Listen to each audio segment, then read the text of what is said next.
So can you get fitter in season? It is one that will obviously depend on your circumstance. So for scenario one, didn't put in the preseason work, how can I get fit?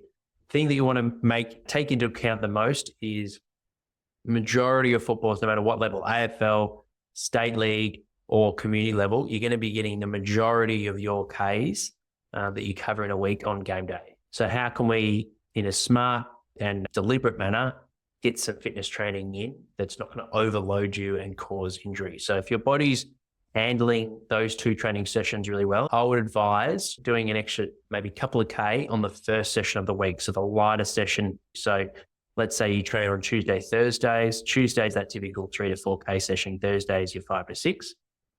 On Tuesday, you've still got plenty of time to recover from that session, not only for the game, but also going into Thursday session. If you're typically doing 3 to 4K, I wouldn't suddenly turn that into like an 8K session and spike yourself that way. Just start with adding an extra 1 to 2K of conditioning in. Can you get faster in season? Obviously, this will depend on where you're at with your journey, but I would like to think if you focus on it and you built up some good speed exposure in pre-season, that you could hit some max velocities. Certainly the squads that I've looked after or the athletes that I train individually hit max velocities in season because they're tracking it for the first time. So whether you're using a smartwatch, GPS unit, whatever it might be, on your main training session a week, you should be hitting above 90%, every fortnight above 95% max velocity. And you'll find by just simply adding in that measure, what we measure, we tend to improve, maybe in the game, maybe in training, but by measuring it throughout the year, you'll no doubt hit a new PB. Hopefully, you're also improving the efficiency of your movement as well. So we don't want to just be building a better engine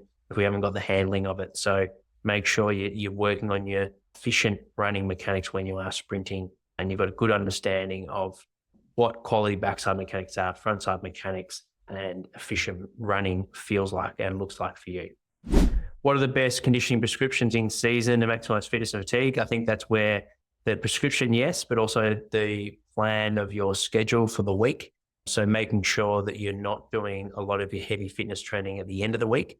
We want to put in the work at the start of the week where we're the furthest away from the game.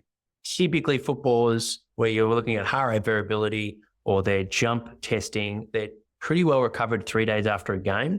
So if we're getting some good training stimulus in and some light movement day post of a game, they're not just sitting on the couch, but they're going for like a light walk or water-based recovery, whatever it is, some active recovery. Then day 2, maybe you're getting a bit of a light jog in, or you're doing some light skills, some craft work. So you're getting the body going, you're waking it up. Some strength training we know is really good for upregulating your testosterone, which will help with your recovery. And then 3 days post is where we can start that. We should be recovered by that point. How can players manage fatigue in season? That's probably just answered in that question there. So really focus on your recovery day post of a game and 2 days post of a game. Then we want to get in good, solid, hard training in the gym on day 3. And then as the week gets closer and closer is where we want to increase the speed and the intensity on field. And that is all part of the recovery. So it's not just time and being passive, getting a massage. There's lots of active recovery to get you into that recovery mindset. How does training change from rookies to veterans? I think veterans, we back themselves in. They've got lots of experience. So there should be more of a discussion, two-way sort of conversation. With rookies, we want to be making sure we're exposing them to different methods, getting that feedback so they're thinking about what's best for them.